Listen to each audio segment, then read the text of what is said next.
Hi, and welcome to the Changing Perspectives podcast, the show where we discuss a variety of topics including grief, parenting, relationships, mental health, and pop culture. Join us and explore a number of changing perspectives. We're your hosts, Jenni and Josh Brennan. Well, hello. Hi. How long has it been? Seriously. How long was our December hiatus? 24th, last show. Oh, that's not as bad as I thought it was. So we really just took January off. January. And like the week between Christmas and New Year's, Yeah. but that's not a real week anyways. Yeah. Okay. All right. Welcome back. Hi. Welcome back to the studio. Changing Perspectives, back from hiatus. We had this little, like Jenni just said, little winter holiday hiatus. We had to just be parents and professionals, and we just had to put the podcast on the back burner. Well, truthfully, this is part of the topic today. I Yes. did not want to be in the studio with you. No. I love you, but Right. I don't like you very much lately So, because of quarantine. Right. I Well- see a lot of you, and so I did not want to then sit in this office yeah. where I also sit 5 days a week, Right. work and teach, and then do this. I just wasn't Do you ready. think we could convince one of the boys to move out, and then we can take one of their rooms for a studio? No, so one it's of not us, the one same? of them has said his plan is to stay here know. through college and save up money after I so wish he I can had buy a done that. house. So, no, and I don't want them to go anywhere. Yeah, But no, what was me the neither. reason behind that? You wanted a bigger room? Different studio. Yeah, Yeah. all our rooms are the same size. Well, no, but the different setting, because you said like Gotcha. it's tough for you to want to, after a long day, stay in the same room that you work in True. to record, right? True. But we're back. It was a hiatus, and part of Jenni had just explained you didn't want to hang out with me, but that leads love us. I know that leads us to today's topic, which is basically relationship rescue, how to survive post quarantine. Now we're not really post quarantine, right? It's still in it. We're at the tail end of the pandemic. Things are good. We have to stick with everything that's going to keep everybody safe, but we're almost there. But what do we do as a couple to survive, to come out of this? What do we learn? What do we learn that we want to keep doing? Right? Something maybe. Is there anything? I don't know. Okay. But what are the things that we definitely don't want to be part of the relationship anymore? We're going to dive into all that. But again, I just wanted to welcome everyone back. Episode 89. We are excited to be live streaming this. We're on Facebook Live right now. This is being recorded on a Saturday. And this Saturday, February 6th, marks the first day, or how many days is this sale going on for Changing Well, I forgot. I Perspectives? didn't realize it was happening, Oh. so I couldn't tell you. But it definitely will be over by the time this episode drops On Monday. On Monday. Yeah, So the it's 8th. just for our anyone who's viewing this over the weekend on Facebook. Yeah, but be on the lookout Instagram. if you missed the live show and you're listening to this in your earbuds as a recorded podcast. Be on the lookout for even more sales. Yes, you can I will do a find, better job of seeing when they're scheduled for this year. Right. Well, for the live feed, I dropped a link to the shop. Listen, I think today, if you order something, what the website is saying, that'll be there before Valentine's Day. Yeah, I don't really like Valentine's Day, but if you'd like Valentine's Day, Right. definitely feel free to buy something. The website says that, but I would take that with a grain of salt because I don't think anything's coming on time these days. Speaking of salt, what are you drinking, Jenni? Well, you made me a Paloma, but I ate all the salt off of it already. One of the benefits of being married to a former bartender is that I get to have craft cocktails only on the weekends. Yeah. And so you decided this week you were going to make me some Palomas, With but you put it in your glass. It says Josh. I didn't mean to. You did? I just grabbed one. I don't know if folks can see. That says Josh. That was a Christmas present from Jenni. It's from Epcot. Well, I'm drinking today. I have reduced my beer consumption to really just a limited amount of That's hard for you to say. limited amount of craft beer on the weekend. I'm going to stay away from Bud Light. the Bud Lights and that's fun, but I'd rather just have quality If over you're going to have quantity. alcohol, you'd rather have. Yeah. And I have a special one today that I bought specifically for this episode because What we're are you talking drinking? about, I'm going to show you in a second. Don't look. Oh, okay. because we're talking about relationships and our relationship and how to survive. And one of the things that we really miss, we're going to talk about this, is going away together. One of our favorite places to go away to when we were a young couple, was the Woodstock Inn Brewery in New Hampshire. Did you get something from there? Oh, Pig's Ear Brown Ale. I think that was the first beer we got. Yeah. Like in their little jugs. I forget what they called them. I forget what they called them. Yeah. But it was a little jug. I think that was the first beer we like took home. Yeah. Before I actually really liked beer, I think. We got engaged there. But yeah, so cheers, Jenny. And that's what I'm drinking for let's this. actually cheers. Let's cheers. Oh, you can hear that. Those are crappy glasses, it sounds like. Okay. All right. They're nice glasses. But listen, while you're over on the Changing Perspectives online website. Oh, we're still doing the boring stuff? Yeah, that's what it is. ChangingPerspectivesOnline.com. Click on the shop. It says explore the shop, I think, is the link. But while you're hanging out on the website, don't forget to sign up for Jenny's newsletter. Jenny, you had a banner week. I know. I felt a little bad because I send out a newsletter at the beginning of every month, which should have been Friday, Saturday? I mean, Monday or Sunday. Yeah. But I was a day late because that's on brand for 2021 for me so far. Right. So I sent that out Monday, and then Tuesday I sent out, nope, I lied. On Monday I sent out a freebie, which is actually available to everybody. So if you go to the Changing Perspectives page on Facebook, there's a pinned post that is a free download for you. It's ideally designed for February, 28 daily affirmations. So it sort of walks you through what are affirmations, what's the benefit of that. You can download that. So I sent that out to all of my subscribers on Monday. Then on Tuesday, I did the monthly newsletter, which has just articles and resources and links to other people to follow on Facebook, because I think we should try to have our social medias kind of filled with as much positivity as we can. Absolutely. And then on Wednesday, I always send out a Wednesday wisdom, just a quick 1 minute long email, just something sort of that's on my mind, something that's supposed to inspire some positivity and hopefulness in you. So folks on my list got emails 3 days in a row. I felt bad because that felt like a lot, but that is not typically how it goes. Typically it's a one every Wednesday and then an additional one every month. And then as I have freebies, I always send those out to my followers first. So yeah. Okay. Awesome. It's exciting. I happen to subscribe to you and I enjoy those emails very much. And I can see who opens them and who clicks the links. And I do see that you always open them and click the links. So I appreciate that. I do.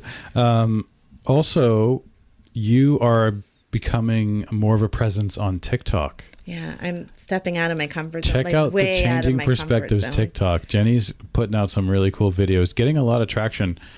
Like a lot of views. It's weird. Yeah, like 2,000 I don't really views. want to talk about it. Don't look at me on TikTok. They're great. They're helpful. I have a lot of ideas, but it's really hard. Like, just for those of you that have been here for a while, it was really hard when we started doing live broadcast. I don't know whose phone that is. It's probably mine. When we started doing live broadcast, that was really hard for me to sort of vulnerable. Vulnerable. Sort of taps into my poor self-esteem and not wanting to sort of see myself.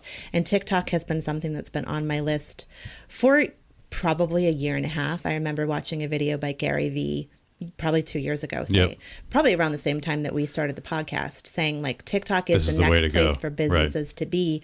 And I struggled with, how does a therapist and sort of mental health professional and author wind up on TikTok? And so figured out some thoughts around it, but just couldn't break through the self-esteem piece, but decided to jump off the cliff this week. Yeah, and they're great. And our youngest is totally into like, what do you mean youngest? Audio, you mean visual. Executive producer. He is our executive producer.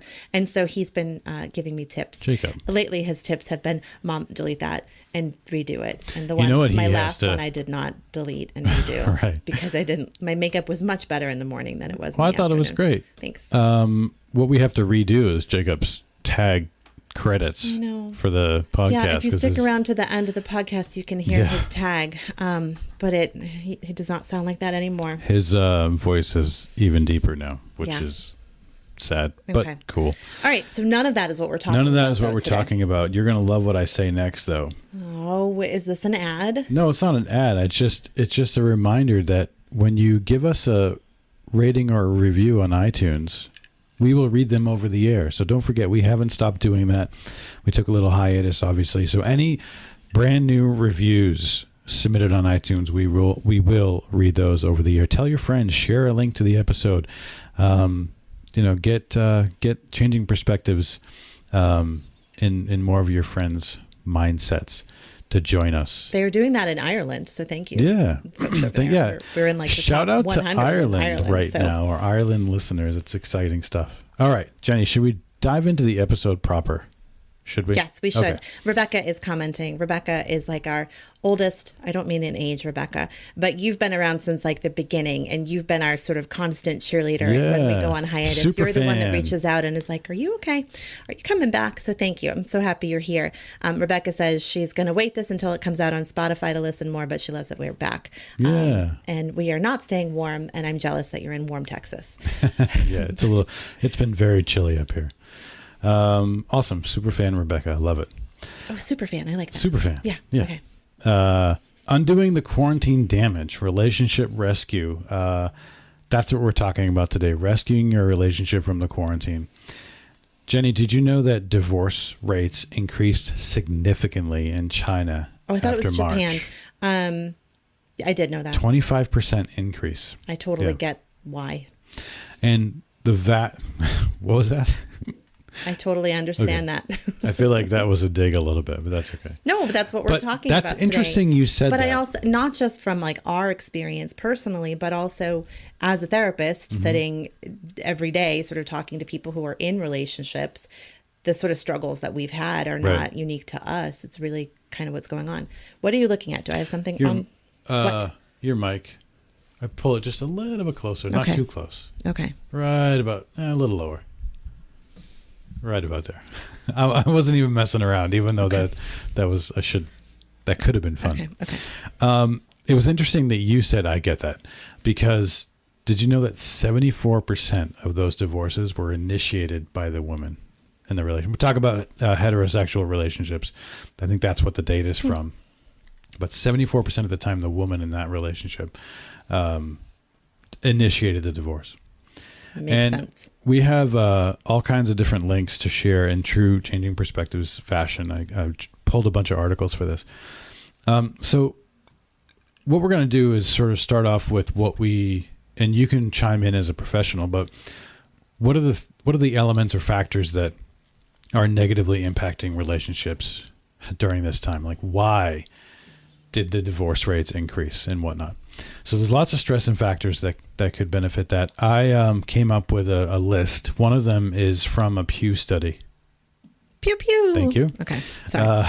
I was corresponding with our executive producer.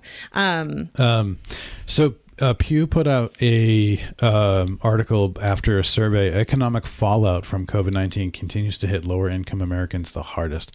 All kinds of really interesting, amazing facts in that article that will be dropped in the show notes. But the one I wanted to pull out was 1 in 4 adults are struggling to pay their bills during this past year. I was going to get political, but we got $600. Yeah. Woohoo. So my number one stress factor was money, that I thought would be a significant impact on relationships. Interesting. That's not what I would have thought first. Well, let me ask you a question with regards to what you're seeing in your practice. Is money coming up between couples right now and resulting in these feelings of, all right, I guess we're done, or these separations or divorces? Yes. And so, yes, it is definitely an issue for a lot of families, individuals, couples right now through the pandemic. And it's not necessarily in at least what I'm seeing, the primary reason for conflict right now. It is, are you upset that our child is making noise? There's noises coming. Yeah. I deal with that all day, every day. It's not necessarily the primary reason for sort of the breakdown in relationships right now. I think it's a contributing factor, but it's not what most people are reporting as their primary kind of concern. Right. Okay. I mean, there's obviously a ton of people out of work, unable, furloughed, unable to find a job, and unable to, and then what the fallout of that actually is, being inability to pay bills, inability to pay mortgages, inability to pay loans, Well, so it's resulting in stress. Like, if we look at just the money factor, like just the impact on a relationship of being out of work because of COVID-19, it adds stress, right? And also it might sort of change roles. It might change dynamics in the relationship. So maybe both individuals were working full time, or one was working full time, one was working part time, and then that switched. Anytime you have a sort of role switch in a family or in a couple, I mean, I'll stick to couples because we're talking about couples today. That places huge stress on a relationship dynamic. And if it's happening at a time where we can't really tap into, either as a couple or as individuals, the things that we used to do to sort of cope and sort of bring ourselves some peace and calmness and happiness in our lives, then that's kind of a recipe for disaster. Right. Like you and I think I have no idea actually what you've prepared for today. You give me, for those of you that are new, typical Josh fashion. gives me the topic, or we kind of come up with the topic together, and then he does some research, and then we just sort of turn on the mics and go with it. So I have no idea what you've pulled. And I think the format of the Josh show works better that way because you don't know like you're responding organically in real time to this information. Right. Sorry, go ahead. I lost it because you talked over me. Seriously, lost it. I don't know. Where'd it go? I don't know. You have to find it. It's gone. What was I saying? Help me out, someone. See, you weren't listening. No, I was listening. I don't know. Role reversals, role changes. Role reversals. That's what you're saying. I know what I was saying. What we have realized, one of the things we have realized is that sort of our relationship requires time alone. Yeah. And that's not that it's time away from our children or away from our 3 dogs or away from our 2 cats or away from all the dishes and all that stuff. It is partially that, but it's sort of time to step outside of the real world and reconnect as individuals, right? So not as like co-parents, not as co-pet parents, not as 2 roommates who are living together, not as sort of, I always refer to marriages as sort of running a business together. So not as sort of business owners, talking about who's going to pay the bills, but to sort of just be with each other and enjoy each other's company again. We require that. Yeah. And this has been the longest we've gone without a night away together. Norma Jean's really tired, one of our dogs. I think it's been 13 months now since we've had like a night away, which I don't remember the last time that happened for us. I think maybe when we had our oldest, but even within 6 months of him being born, I think we had a night away. We're coming up on a year. No, we just had a year. No, where we had one night in it was January. No, we went to the comedy show. Oh, that's right. That was right before. Yeah. Yeah. We had one night. But I feel like that wasn't us. That was like we were with 2 other couples. People. Yeah. But I mean, that was the last time we were in a hotel room together. Mm-hmm. But we weren't like actively parenting, essentially. Right. Yeah, exactly. We're gonna talk about that a little bit more. But staying on the money piece for a second, an additional point that the Pew article states is half of adults who say they lost a job due to the coronavirus outbreak are still unemployed. Mm-hmm. And this article came out this past fall. So, and that is, 9 months after everything started. But that's a lot. That can be so taxing on a couple, a family. And then it's just like this snowball. Just as an individual, right? Yeah. Like if part of your identity or a big part of your identity is wrapped into what you do as a career, what you do for work, and that suddenly gets taken away from you and the can keeps getting kicked down the road, mm-hmm. Or the finish line keeps moving, that's really destructive to sort of your sort of functioning right now. Right. And then if you are going through that as an individual and you're part of a couple, of course it's going to have an impact on that.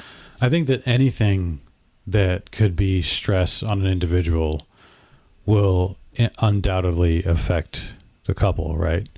Mm-hmm. My next stress factor or factor that can negatively impact a relationship that I wrote was loneliness. So not seeing people, not that, when you're with a couple, you're never really alone, but like for you, for instance, you are 100% teleworking. Right. You haven't been into stores or anything. So you, I think, you're alone. Right. Well, and I don't have coworkers. So Right. because I run my own practice, so I am with people all day. I just actually published an article about sort of the contradictions of kind of my life right now that I think other people can relate to. I liked that article. Thank you. So I'm with people all day long. Right. I'm seeing 6 to 9 clients a day, back to back. So I'm with them. I'm talking to people. I'm seeing people on video, pretty much as face to face as you can get.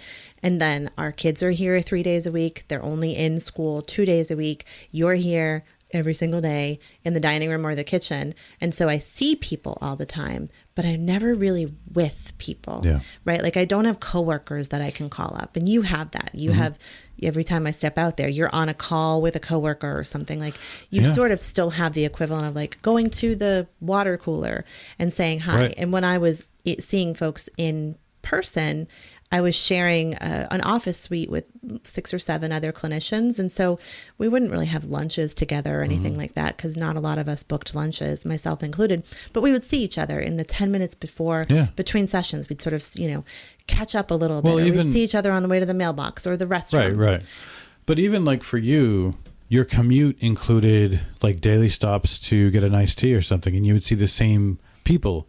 Yeah, that's even true. at like Dunkin' Donuts or something, and that is something that's not there. So that Starbucks. loneliness piece. I do miss Starbucks, because Starbucks is out of its way, and I miss Starbucks. But I think loneliness, not only with individual couples, like maybe you see a lot less people than you saw before as a couple.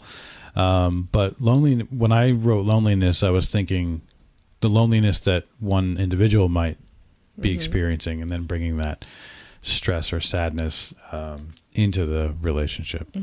I mean, I Hi, go. Julie. Sorry, Julie. Julie said hi, Jenny. I was saying hi. Oh, hi. I go into the office once a week, and my work, even again, just to your point, even when I'm remote, I'm still with people virtually, right? Zoom meetings, I could see people, and they're talking your to people. colleagues, right? Yeah. They're not. Right. I mean, you are when you go into you work in healthcare, so when you're on site, you're taking calls with families and healthcare agencies and things like that. But for the most part, your interactions are still with colleagues, where you can kind of really be yourself, with some more than others. Right. So yes, but I think our two situations are sort of representative of a lot of people's situations, right? Some people have sort of back-to-back meetings. They sort of talk to their colleagues a lot. Yeah. And some companies are still doing like Friday night happy hour virtually. And a lot of folks are telling me like, I'm sick of my fellow employees. I don't want to hang out with them on Zoom on a Friday night and have a glass of wine. I'm zoomed out. I'm all set. And then there's other folks who, aren't even sort of as lucky as I am, where I get to sort of have face-to-face sessions with clients all day. They're just sort of behind a computer typing away and not really having a lot of interaction. So it is really easy for there to be loneliness. So I agree. So far I'm on point with your so far 2 stress factors on top of on a relationship during a pandemic: money and loneliness. Individual I also loneliness. think it's important to sort of think about, as we're talking about this, friendships too. So in family, all relationships. I know sort of the crux of what we're talking about is like romantic relationships, but I think a lot of this also applies to other relationships, friendships, family relationships, things like that. Now, next I have listed, the next stress factor is isolation as a couple. So not being able to go out, not being able to, do the things that you would like to do, but feeling isolated in that, you can't just pop over to wherever. Like we used to, when even recently, like even going shopping together, like we would go to Target ahead of a trip or ahead of a date, or go to Starbucks followed up by maybe a trip to Target to get whatever, and then we would end by coming back home and watching a movie together or something. But even that, as a couple, you're isolated. Well, so I your think activities are isolated. They are, and I think we really felt that. We really kind of realized that 11 days ago when I went to get my first round of the COVID vaccine, which I now have COVID arm, by the way. Just fun fact, 11 days after I developed COVID arm, so I've got a big old rash on my arm. It's not going to stop me from getting the second round. Changing perspectives, we'll spend 2 seconds with the PSA. We are pro-vaccine. It's going to help get us herd immunity. If you when it becomes available to you to get the vaccine, Changing Perspectives recommends the vaccine. Okay. And done. Herd immunity. Go. Okay. See, I lost my train of thought. Oh, so we went, which is something that we would, like, you took the day off, and we were going to go together. I got mine at Gillette Stadium, which is about 30 minutes away. I had no idea that I was going to be waiting outside in the cold for an hour. You had to borrow my jacket. I did. Thank you for lending me your jacket. But we realized on the way home, and then I sort of went into a funk because of it, that pre-COVID, we would have like hung out at Gillette Stadium. We would have like gone out and had some drinks. We would have had some appetizers. We would have done some shopping. We might have like stayed at the hotel there and had like a night away. And instead, we just drove home because neither of us feel safe going to restaurants right now. Even though I begged Josh the other night, I was like, please, could we go out on Saturday? And he was like, no, here are all the numbers from work, blah, blah, blah. And then this morning, Twitter was like, hey, I heard you talking about wanting to go out to a restaurant. Here's a scary article about how risky it is. So can I say why it's risky right now? Well, because can I talk about it for a second? No, you can't, because it's because of all the variants. Yes. And it's repeated, unmasked, all that stuff. Yeah. So we're not going out to dinner tonight.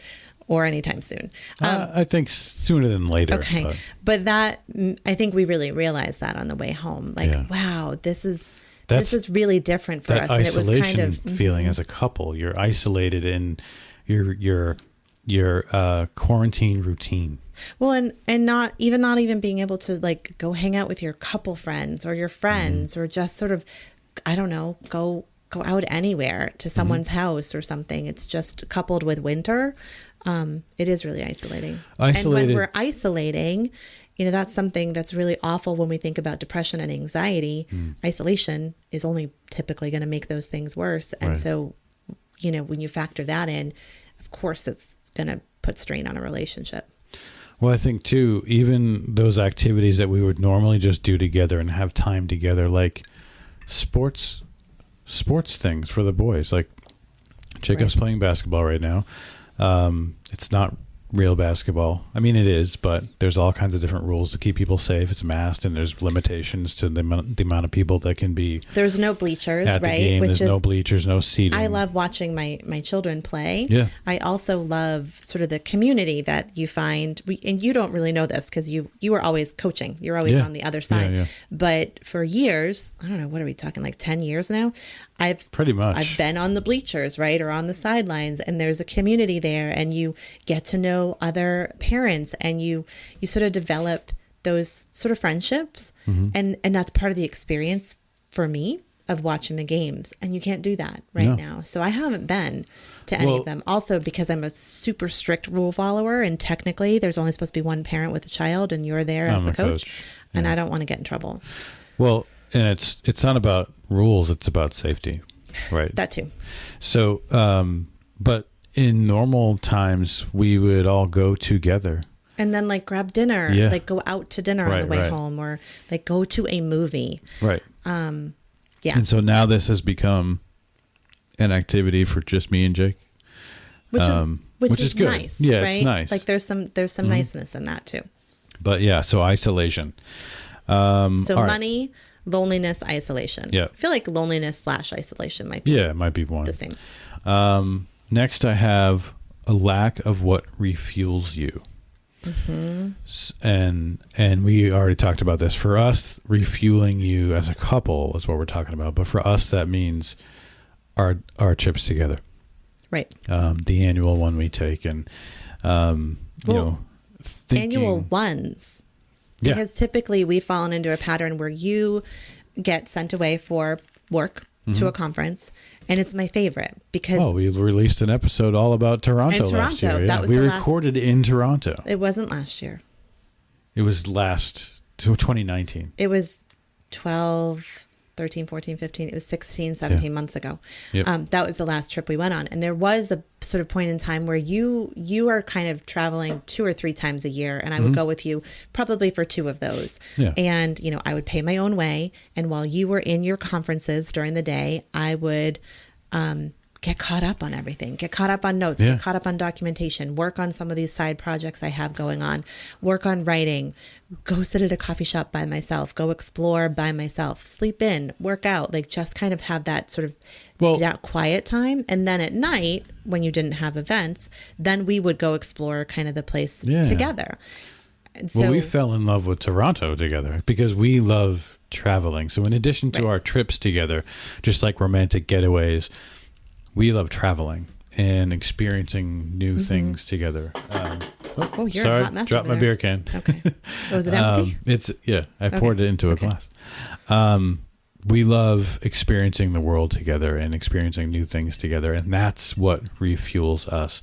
Our week, we were doing weekly date nights and going to some of our favorite restaurants and experiencing new restaurants, and that refuels us. So a lack of what refuels you, that's a struggle for me, that phrase. So that is a stress factor that I think could negatively impact relationships for sure. And I think, whatever that means for a couple. Right. Yeah.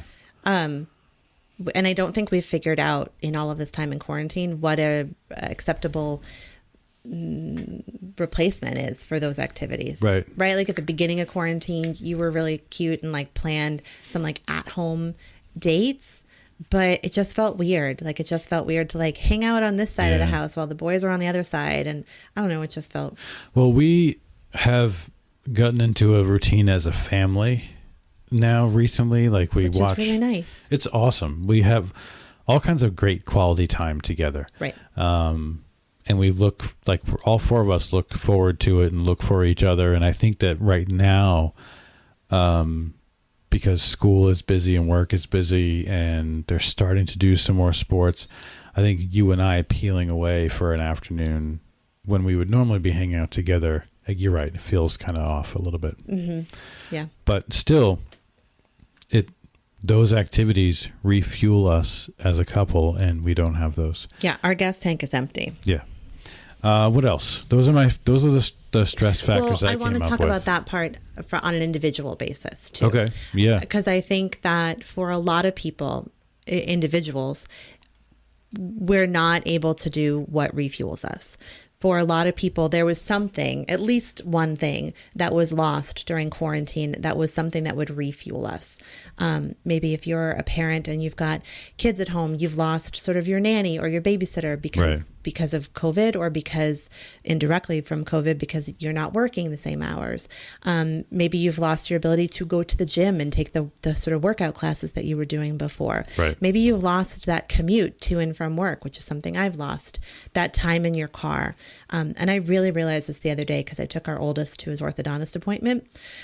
So I drove, and as we were getting in the car, he was like, Mom, when was the last time you drove? And I said, I think the last time I took you to your orthodontist appointment last month. I think it was. And I was so excited. And that was actually when I posted my first TikTok video. Yeah. Because there's something like, that's what refuels me is time alone. There's something about driving. I think probably because for so long I was a social worker on the road doing home visits. And so I literally lived in my car. My car was my office. So there's something really kind of centering about being in a car and driving. But then also, in a really weird way, sitting in a parking lot. Like I feel at home in a parking lot by myself in my car with the radio on. I get to do some work, and I don't get to do that anymore. And I used to, when I was in my office, if I beat the bus schedule kind of early enough, I could go and grab my iced tea from Starbucks and sit in a parking lot for like 10 minutes and just listen to a radio show, catch up on social media, balance my checkbook, like whatever. It just, or do nothing. No, I never really did nothing. Before I went into my office and sort of started my work day, and I realized sitting in the orthodontist parking lot, because we're not allowed inside, that like, I really miss this. And when he came out, because he had been told he was getting his braces off, so we thought it was going to be like an hour and a half long appointment. But there was a miscommunication, and he wasn't. He was just getting fitted for his retainer. Maybe the miscommunication is that he's going in by himself. I do think that's an issue. Right. So when he came out, like 15 minutes later, I was disappointed. Not that I was disappointed to see him, but disappointed that like, oh, my alone time is coming to an end. So that makes sense. One example of how like I've lost something that really refuels me. Today, you went out to run some errands. The boys wanted to get something from Walmart. So the three of you were out of the house. And when you came home, again, I love all of you. I was like, oh man, they're home already, because I was working out when you left. I did 15 miles on the bike today, actually. Nice. I was working out. Can you see the bike in my feed? No? No, it's on the other angle. I was Jenny's working out when you bike's behind left, then was hydrating myself, and then taking a shower. And so I was getting ready, and I was watching this course that I'm enrolled in, having like some quiet time for myself. Everett's barking. And you guys were home. So I've realized like, and I've written about this, that I've lost that silent time. So what, have you lost things? What have you lost that refueled you? I mean, you used to commute like 45 minutes to an hour each way 4 or 5 days a week. Yeah. That's gone. Mm-hmm. Yeah. That's probably that's the biggest change for me. Coaching. I mean, did coaching refuel you, like that time to be out of the house with teaching? I was just thinking about this today. So this year was supposed to be the year that Jacob moved up in basketball to like the next level. Right. You know, full basketball rules, traditional travel, like setting where you go to schools, you're playing this town, you're going to this town school, or you had a home court, like, you know, better uniforms. It was the next level, sixth grade. Yeah, real basketball. Yeah. And I was just thinking about this, and now we're not. Right. We're not there. We're still at the same sports center we were at. Which also might be the reason I don't really drag myself there, because I strongly dislike that place. Gigantic complex with gyms and indoor turf and an arcade. It's just this huge place. It was nice of them to host this league, which is great. But you're right. It wasn't what you were. It's not what we were planning. And we didn't have enough kids willing to play this season because of the risk. Mm-hmm. And so we had to combine with a different team. And so I'm actually not the head coach, which I don't know that I'm sad about, because I don't know if I would want to be a head coach during this time and how it would be so different. As the wife of a head coach, I like it. Head coaching, that's a whole other topic. Yeah. Have we done a whole episode on coaching youth sports and sort of the toll that takes? I don't know if we did coaching, but we did youth sports parenting, I think. Yeah. I'm not missing that at all as like a wife. And actually, I think that would probably push us over the It has the been edge. A nice break. Mm-hmm. Like, I can't imagine doing this, being a head coach during this. Right. But anyway. Thank you to everybody that does. Yeah, absolutely. Thank you.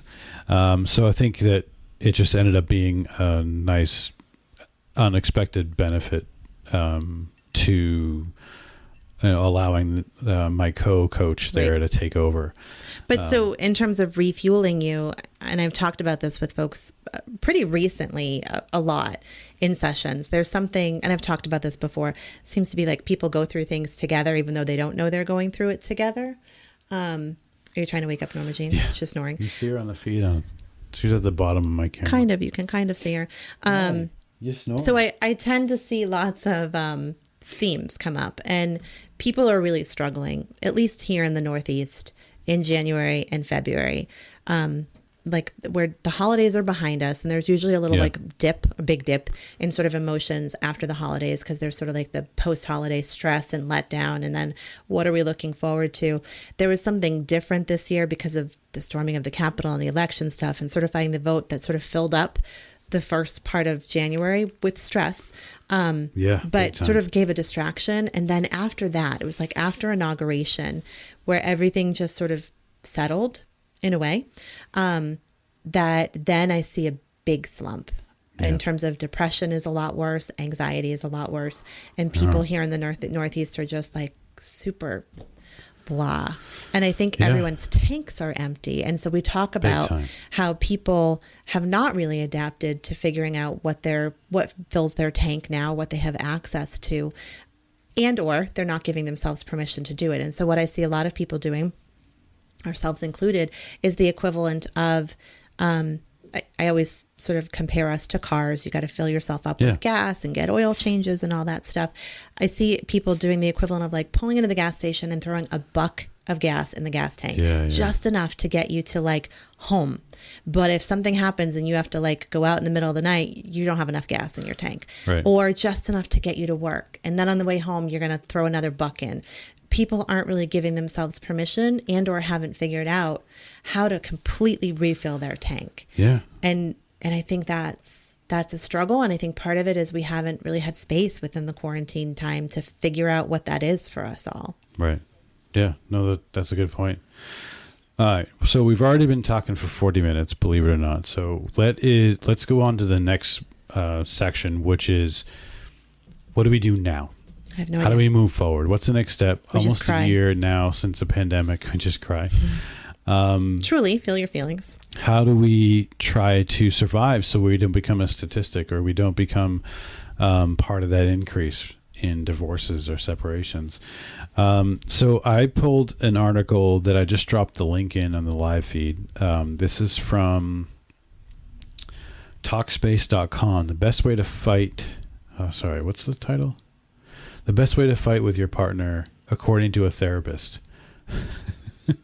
Actually, that's not the article. I thought that was interesting, though. There's a lot of good stuff. That's an interesting there. one. What is that? What does that therapist say? I dropped that one, but there's another one. Where did it go? Anyway, I'll drop all the links here. Okay. I don't know where it went. So make time for alone time. Like as a couple, alone time? No, individually. Yes. And the tip here in the article is to coordinate your alone time. So this comes up with a couple of my clients. I'm not, breaking confidentiality, but people really struggle with this, right? Because now you've got, and especially if you're thinking about you're a couple and you've got maybe adult children in the house. Yep. There's not really alone time, and there's something that can feel really selfish. It's not, but that can feel really selfish about saying to your family, I love you. Please get out. I need some alone time, right? And this person really enjoys like their quiet time at home. They, prior to all of this, had a day off during the week where they could be home completely alone. That day was coordinated, sort of, it worked out so that everybody else in the house was not home. And so they had that day. And every time that person has lost that day, we see it. We see sort of the impact that has on depression and anxiety for them. But there's something that's really hard about saying to your family, I love you. Is there a way we could coordinate so that I could have an hour alone? Especially if your partner is not working, right? But I think it's important to give yourself permission to do that and to ask people, maybe can you take the long way home from work? Or when you go to Walmart, and I kind of wish I had thought about this. And so some of this takes planning. When you go to Walmart today with the boys, why don't you stop at Dunks and like get them, I don't know, something to drink, and then sit in the car and talk for a few minutes just to give me extra time, or send me a text when you're on your way home so I know my alone time is coming to a close. And we would have been happy to oblige. Well, because it would have been probably good for you too. Yeah. So I like that tip, sort of scheduling alone time. And I think it's important to kind of look at your schedule and schedule things, right? Here's an opportunity. Oh, the kids are back in school. I had another client this week. Kids are finally back in school. They were completely remote.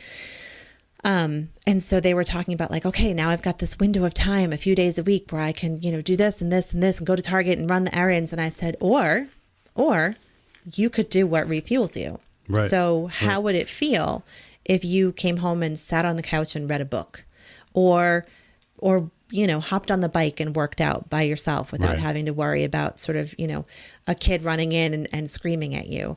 And they did that. And that's good. And you could instantly but they needed permission to do that because there's also this sort of notion during quarantine that we have to somehow stay busy or be busy. And if we're working from home, we need to justify that we really are truly working and we're not taking advantage of it. Or if we're not working, that we're not being lazy. Or if we are a stay-at-home parent, that we are somehow working extra hard. Like it's just, it has to start, I think, with giving yourself permission to say, this is really hard and I'm struggling. And so I need to change something and take better care of myself, self and relationship wise. That's good. Okay, cool. Next, This is where I pulled that from that article that I just mentioned. Learn to communicate better and learn, quote, how to fight. Avoid unhealthy communication styles. Sounds like your voice just changed a little bit there. It did? Yeah. Oh, I didn't mean for it to. Okay, all right. Don't I mind think me. we have not been doing a good job fighting. No. For those of you that are new, because Right. we didn't talk about that. Right. This page has grown a lot. Can I pause since this our for a last second? one? Are you like going to pause the recording? No. I'm just going to pause our talking because I need to switch headphones because this one's bothering me. I was going to ask you, do you want earbuds? Do you have some? I don't have earbuds that go into a laptop though. But I need that. So can we switch with this one? Oh, you want to give me that one? Yeah, can we switch with that? Is that going to mess up the feed? I don't think so. Oh, no, I meant this. I don't know what you mean. This one. Oh, yeah. I see what you're saying. Is that okay? Sorry, everybody. Wait, there might be feedback for a second. For a sec. Okay. Oh, that's fantastic. Okay, so what are you... I don't know what's going on with that. The headphones, they're bothering my bald head. Okay, so where are you plugging that into? Your computer? I can hear that pretty loud, though. Because it's coming through this. Sorry. Okay. Is that better? I don't think so. Talk. Hello? Yeah, you can hear it through the other set of headphones. Oh. Let me turn this down. Turn that down a little bit. All right. Oh my God, that's so much better though in my head. Okay. It's funny. I was going to ask you because you were really bothering me with it. Yeah, okay. I'm so sorry. Okay. Everybody. So that's also changed in the 6 weeks since we've done an episode. You cannot tolerate headphones, I guess. I don't know what it is. Maybe do I usually wear a hat? You do actually, on now that you these, just said maybe? that. Yeah. Okay. What were we talking about? Oh, learning how to fight. These headphones are better. Okay. Okay, focus. Okay. Make time for together time. So no, you got we didn't. We glossed over the fight part. Oh, sorry. Yeah, learn how to fight. How do you fight? I don't know. The best way to fight, according to a therapist. I didn't really dive into this article too much. It says basically stay away from unhealthy communication I was just going to styles. say, like, no name calling. Minimizing, invalidation, shaming, denial of responsibility. I do that all the time. Self-admitted. I have trouble accepting responsibility. Name calling, you said that. And kitchen sinking. Throwing every past what's argument into the current fight, even when it barely applies to the present situation. Quote, you always do that. This is just like the time 5 years ago when blah, blah, blah. So that's interesting. I'm a kitchen sinker. Yes, you are. Okay. So that is, again, from Talkspace.com. How There's to a fight whole with your partner. episode that we could do on that, huh? Yeah. Oh, Faye? absolutely.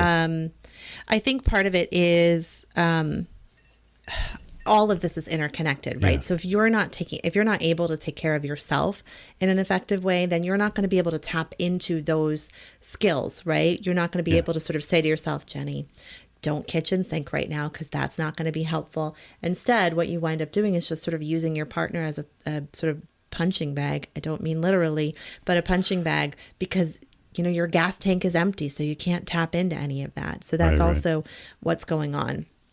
It's none of us are really functioning optimally right now because we're just empty and stressed, and it's hard to find hope right now. And I think when you're living in an area like we do, where it's cold, it's gray, we're facing another snowstorm. I think the sun was out for a little bit today. It was nice. But I think that was the first time we've seen it in weeks. It's really hard right now. Okay, so being conscious about that, and I would encourage couples to talk about that and sort of do an inventory, like not in the middle of a fight. How are we as a couple when we fight? What am I doing that is really bothersome for you that you want me to change? And what are you doing, vice versa? And what can we kind of commit to changing for each other? So, okay, that's a good tip. Yeah. I like when I agree with everything. Sometimes I'm a little bit snarky. I'm like, I don't agree with that author. Yeah, that's interesting. Well, obviously I'm going to share the link, but maybe there's another episode in the future about fighting. Make time for together time. Which is another tip, I think, from that same article. But basically, at the end, the antithesis of make time for alone time, but make time for together time as well. And I think that's a pretty obvious one. But, so that's like scheduling like a date stuff. And I think we're not doing a good job of that. No, I think we're not. This is were kind of fun together, though. Yes, actually, that's true. Yeah. I think we were doing a better job of that, but then this like wonderful thing happened, right? Where we were like watching our show at night, and we got into a couple different miniseries, and I think three different happened a lot, miniseries. I think it was actually. 3 different things. We were like on episode 2, and our executive producer would come out in the living room and be like, "What are you guys watching?" And he's really into like directing and cinematography and stuff. And he's like, if he wanted to, he could be in movies. I know. He was like, why is this like in such a yellow tone? And so then for all 3 of those miniseries, he missed the first episode, but then from episode 2 on, he sat and watched it with us, which was awesome.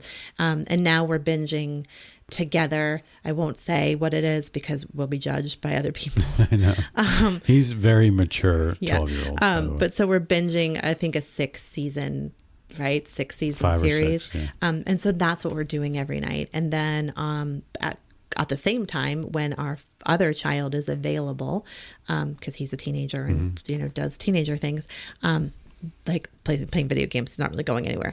But when he's available, then we are rewatching the MCU, the Marvel Cinematic Universe, in timeline order, which we've never done, which is kind of blowing my brain. It's very exciting. But I think, is this the second or third time we've rewatched the MCU during quarantine? Because I think we rewatched it so I could see Black Panther. We rewatched it right before quarantine started, and then we rewatched it after quarantine. So this is the 3rd time, and there's 26 movies, so that's keeping us occupied. And we're also watching WandaVision, so that has become our Friday night routine. We look forward to it. All 3 of the boys are sharing memes and TikTok videos of speculation about it all day Thursday and Friday, and then Friday night we order out takeout. We get salads and chicken. The boys get pizza, and we sit and watch WandaVision. So like these are really wonderful things that have taken over our evenings, and then by the time that's done, we're like, good night. And so we're not really having time together. We're struggling with that. And that's the biggest difference, I think, for us. Comparing the current version of quarantine to the beginning. Because I think for us, our together time has always been outside of the house. Yes. And maybe that's because we have 3 dogs and 2 cats and 2 teenagers, and it's a house, right? So when we're here, there's always something to do. There's always dishes or laundry, or a dog needs to go out, or a dog has ripped up a comforter, or they're, they need to go for a walk, or a cat is stalking us to like get us to sit down and hold them for a little bit. Like it's hard to sort of unplug from our roles. And so, I mean, I kind of think we need to like go out on a date, sit in our car and order takeout from a nice restaurant, we can do that. And sit in a car. Yeah, I'll hold you to that. Let's do it. Okay, but not tonight because it's kind of cold. Yeah. So my next tip, turn off the phone, quote unquote, the phone. And I wrote it that way. Yeah. For, as the phone representative of unplugging, just the practice of unplugging, what you just said. Your work phone, work computer, work email. So shut that off, obviously. Set boundaries, but also turn off the actual phone, like your cell phone. Put it to the side. Put it on a dresser and shut it off. And just be with each other. That's hard. I think so many of us have become really super addicted to our cell phones during this. It's the only thing that's kept us tethered to others, the right? World. Like some of our friendships have sort of moved to, we're not sitting on the sidelines with these people anymore. Speaking as like a mom, we're not sitting on the sidelines with them anymore. So we're not seeing them at school events anymore, and we're not comfortable seeing each other in person in someone's house. So our only connection is texting. And so it is hard to put down the phone.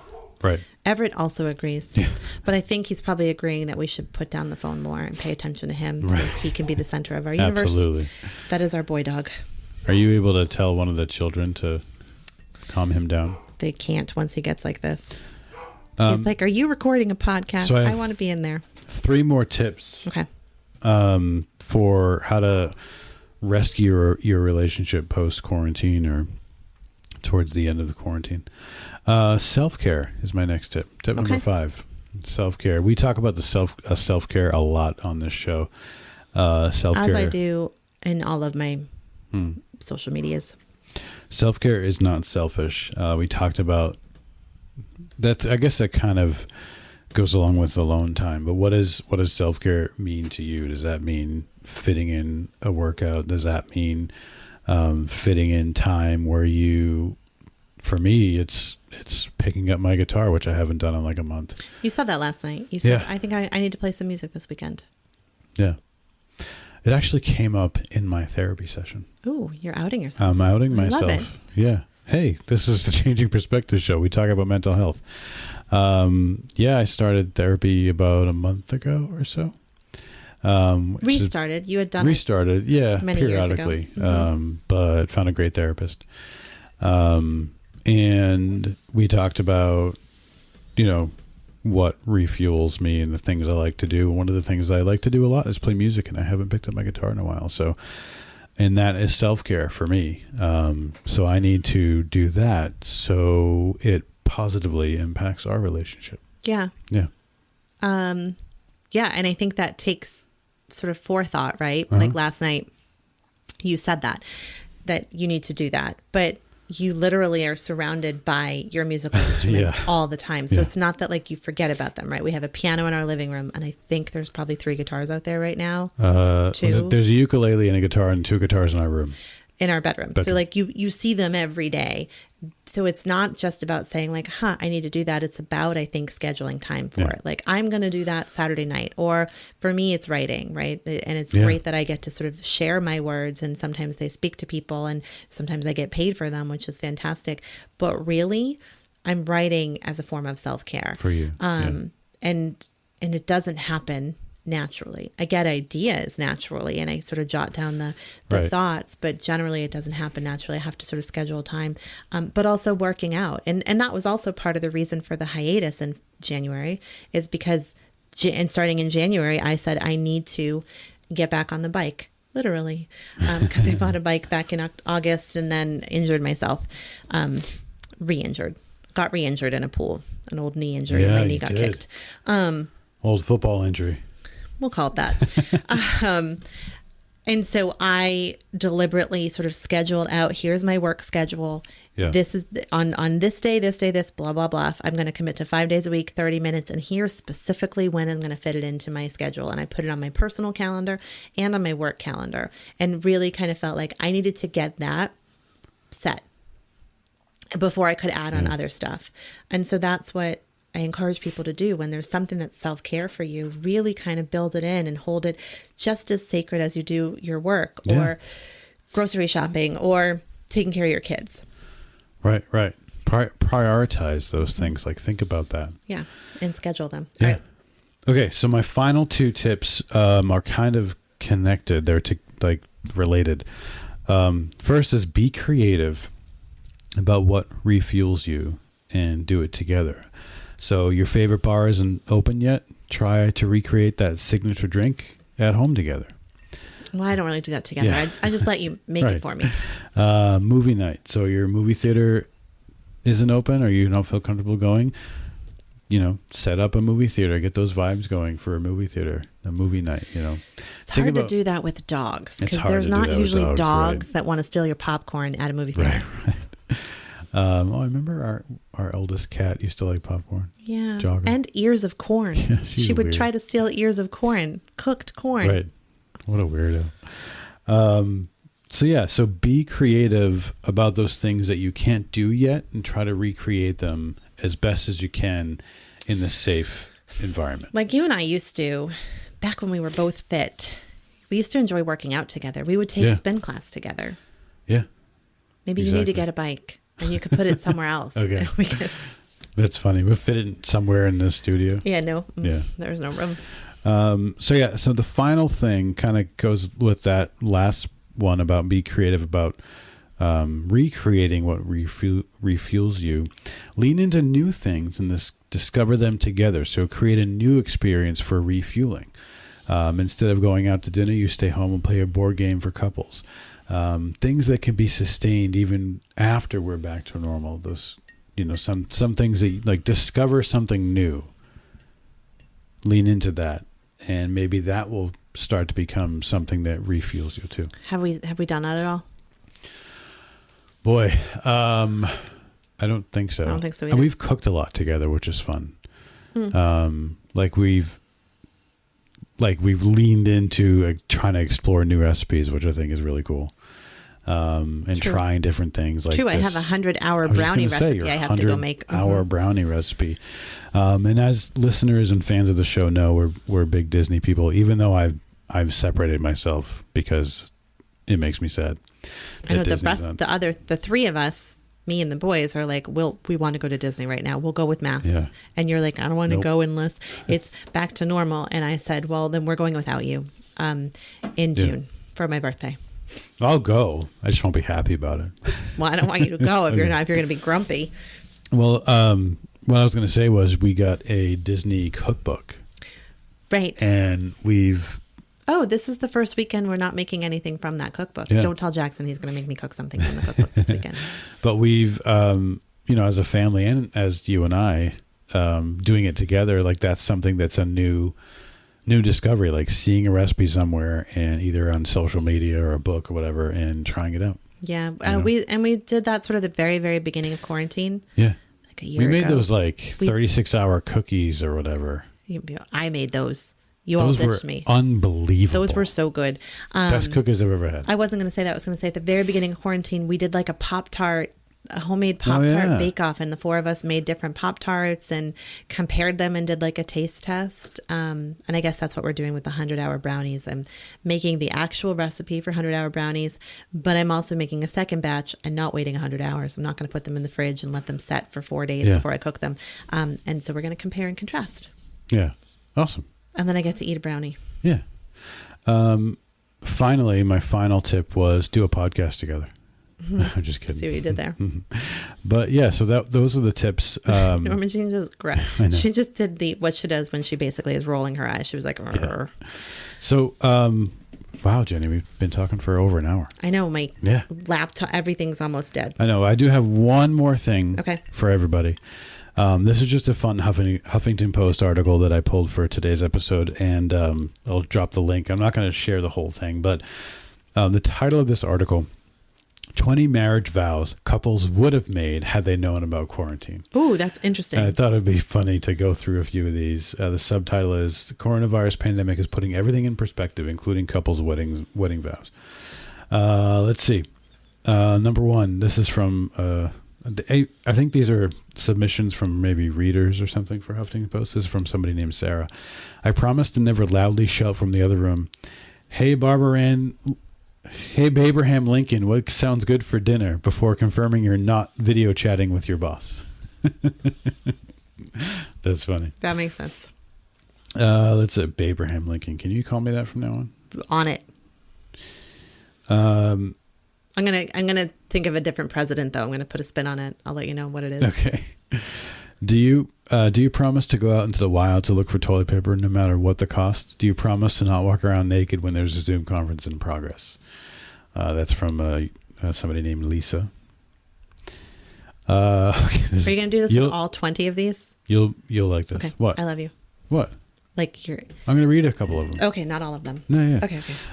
Here's one. This is from Lisa, who likes long walks. Forget it. This is from somebody named Sarah. Again, different spelling. No H.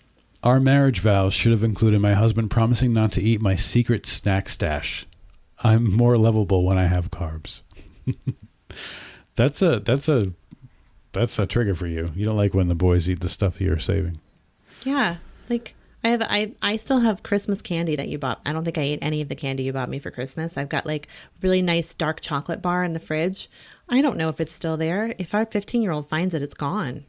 And he'll be like, oh, I didn't know. It was there for 2 months. Right. I thought no one was going to eat it. This is from somebody named Lisa.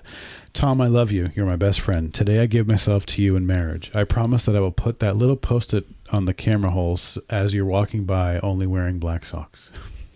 A lot of compromising Zoom camera situations. That doesn't happen for me since I'm only in my office. Yeah, right. But you did have something behind you recently that gosh. we made during the pandemic. Behind me now? Is it behind you? Go get it. I'm gonna get it. I'll read the next one. Let's see. I promise not to throw your phone in the toilet when you're watching stupid TikTok videos. I promise not to hide the remote control in the covers Who threw on a phone in the purpose. toilet? That's mean. So you never find it. I promise to stand way more than 6 feet away from you when I'm eating my Starburst jelly beans so you can't share them. And I promise to make sure your quarantine honeydew list is no more than 5 pages long. That's from somebody named Stacy.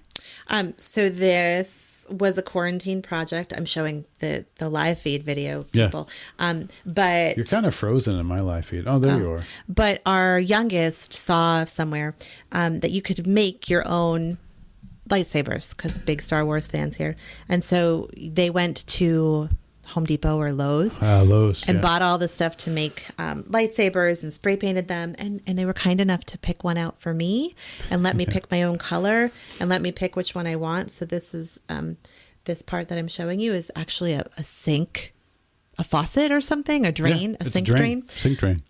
So anyways, mine is in my office to potentially be hung above the closets behind me, but actually that's the view my clients have, and now I don't know how I feel about that. Yeah. But it was sitting. But it was behind you. It was sitting behind me, propped against a wall, and I think it wasn't until Thursday of that week that a client at the end of a session, end of a kind of serious session, was like, "I have a question for you. Is that a lightsaber behind you?"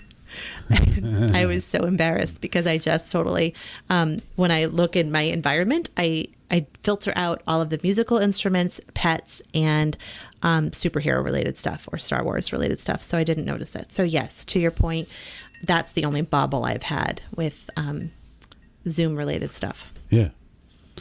All right. So I'll read one more of these because we're already over an hour here. Okay. This is from somebody named Slade Wentworth. I don't know.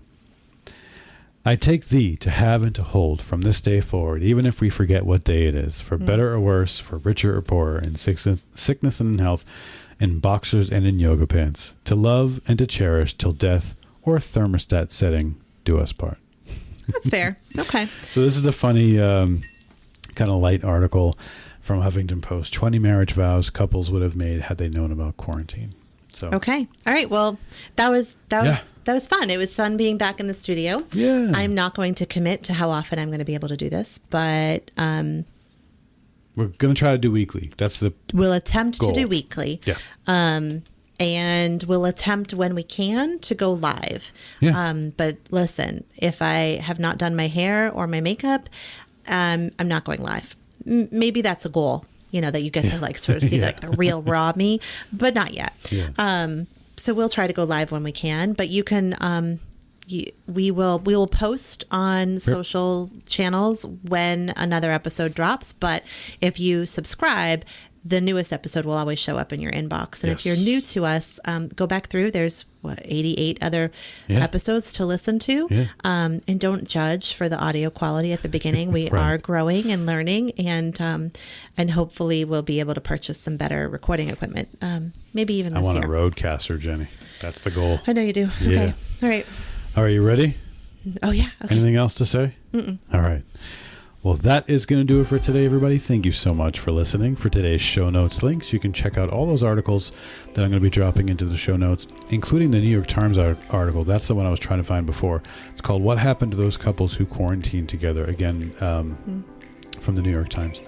Please follow us on Facebook, everybody, at Changing Perspectives Podcast, and on Instagram at Changing Perspectives Blog. You can send us an email to info@changingperspectivesonline.com. Don't forget, you can also find Jenny on TikTok, Changing Perspectives.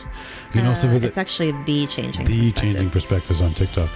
You can also visit changingperspectivesonline.com, and while you're there, don't forget to visit the shop to check out all of that Changing Perspectives merchandise. Go ahead and subscribe to the show so you'll never miss an episode, and we will see you next time. Say bye, Jenny. Bye, Jenny. The Changing Perspectives podcast is produced, recorded, and edited by Dizzy Bird Studios. Copyright 2020. Please visit Dizzy Bird Studios on Facebook. Facebook.com/Dizzy Bird Studios.